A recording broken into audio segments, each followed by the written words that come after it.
Alors on s'attend à beaucoup de monde sur les routes aujourd'hui, mais également sur les rails. C'est un été record pour la SNCF. 23 millions de passagers ont voyagé en train en juillet et en août.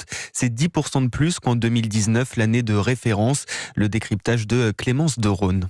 Eh bien, dès le mois de juin, Christophe Fanichet, le patron de la SNCF, l'avait annoncé. Cet été sera un été record. Force est de constater qu'il ne s'est pas trompé. Il n'y a jamais eu autant de voyageurs dans les trains, que ce soit dans les TGV, les TER, les Intercités ou encore les Ouigo. Et sans surprise, les destinations habituelles ont toujours la cote, comme la Bretagne, la Méditerranée ou le Sud-Est. Mais la fréquentation a fortement augmenté dans les Hauts-de-France, le Grand Est et en Bourgogne-Franche-Comté.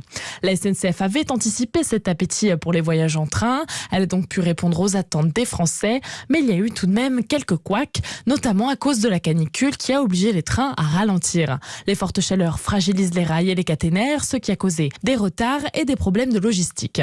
Dans l'ensemble, la compagnie ferroviaire se dit très satisfaite de son été. Les usagers, eux, trouvent toujours que les prix des billets sont bien trop élevés, notamment à cette période.